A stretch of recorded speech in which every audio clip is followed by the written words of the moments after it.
Darius accompanies Salvian in the room for the secret receptions of Galla Placidia. The regent looks agitated. She cannot sit quietly and speak, while walking rapidly from front to back. I am glad to have such faithful officers as you. In a few days, I await the return of Africa from Count Bonifacius with his army. At the first opportunity I will punish this perfidious Aetius. Such a person is capable of a conspiracy against the emperor to seize power. Salvian says, Theodoric, the king of the Visigoths, is ready to come and help you at the first call. Aetius can do nothing without the intervention of a great Hun army. But this time, it must have very strong arguments because Attila prefers to cooperate with the legal power and is not inclined to encourage the usurpation. Darius objects, there is no certainty. It is not even excluded that the intrigues of Aetius against Bonifacius are only part of his plot with Attila in order to take power in the empire. Placidia adds, and the creation of the Roman Hunnic two-headed empire. I speak of the monstrous plan, which Attila explicitly exposes in terms of so-called Pax Hunna Romana. Salvian remains firm. It's too soon for Attila to think of the Pax Hunna Romana. He is now occupied by the strengthening of the still fragile Pax Hunna. Some Huns are not happy with the restoration of the strict discipline of the ancestors. Attila spends much of his time traveling far away. Hun mercenaries say he is now somewhere behind the Ural Mountains. Placidia calms down a little, sat down in his place, and questions Salvian in detail on the news from Hunia received by the Hun mercenaries of Aetius and the situation in Gaul. At the end of the conversation she says, you will henceforth be an officer of the guard of the Emperor Valentinian. In a situation so complex, the most faithful people will be more useful to me in the capital.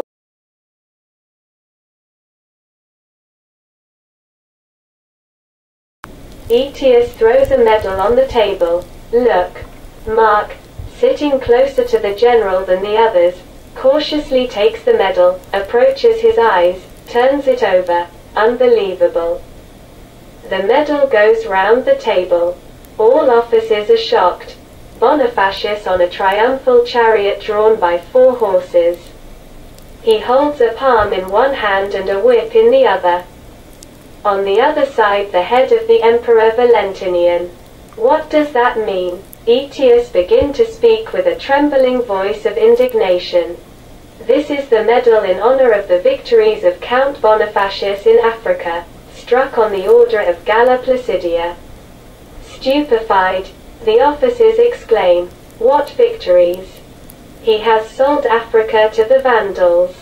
So raise and glorify an insurgent. Mark throws, the regent has gone mad. The silence.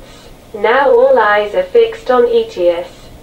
The general continues in a calmer but pathetic voice, Count Bonifacius became commander-in-chief of the Roman armies. An insurgent, responsible for the deaths of tens of thousands of Romans. The suffering of millions of inhabitants of the African provinces, thrown into the clutches of the barbarians, who shamefully takes refuge with his army in Italy, has become a patrician.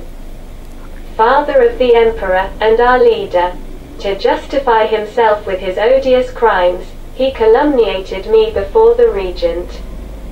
He knows very well that the regent cannot forgive me my fidelity to the Emperor Joannes during the civil war. But Joannes was then the legitimate emperor elected by the Senate. Boniface went so far as making false letters. Aetius exclaims, what can one expect from a person who said to himself throughout his life a fervent Catholic and then is so easily converted into Arianism? Latorius remarks, the empire will perish quickly with such a commander-in-chief. Aetius rises. Bonifacius has attacked my honor. The designation of a traitor and insurgent as patrician and commander-in-chief of the armies is not legitimate. We cannot recognize this decision of the regent, blinded by a desire for vengeance. I make the decision to leave tomorrow with my equestrian guard and volunteers for Ravenna. We will save the empire.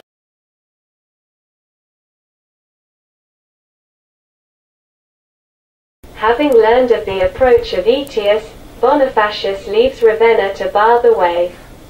The two generals meet, their two little armies stopped while awaiting their orders. Bonifacius says in a low voice, so that the warriors cannot hear, "Aetius, I forgive you all. That what you have done against me only remains on your conscience. Let us unite our efforts and save the empire. God will then pardon you." He hears the intentionally strong reply, "Let God resolve who is right. We will fight with our spears without shedding the blood of our soldiers." Aetius gallops back to his guard and gets a spear. Bonifacius does the same. The two generals advance one against the other, and Bonifacius falls from the horse pierced by the spear. Aetius shouts to his mortally wounded opponent, "God sees who is right." He orders his army to return to Arles.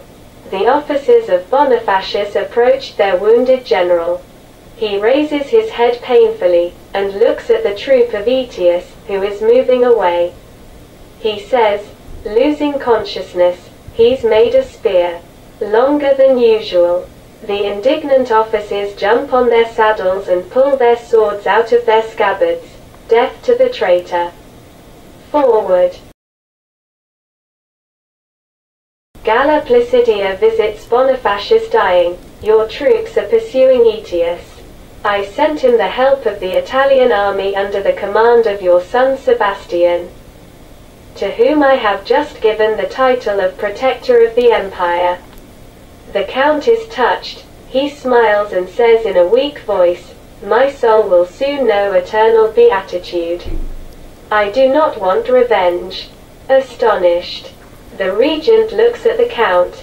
"I declared Aetius insurgent.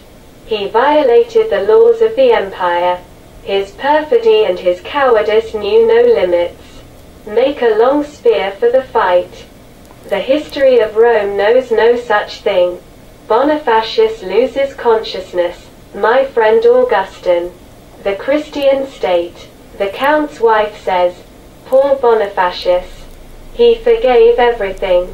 He even advises me to marry Aetius." Placidia embraces the Count at the front. "What a surprising man. How I regret not having sent Darius earlier in Africa." She wipes her tears and says in a resolute voice, "King Theodoric will strike Aetius from behind. The repression will be cruel."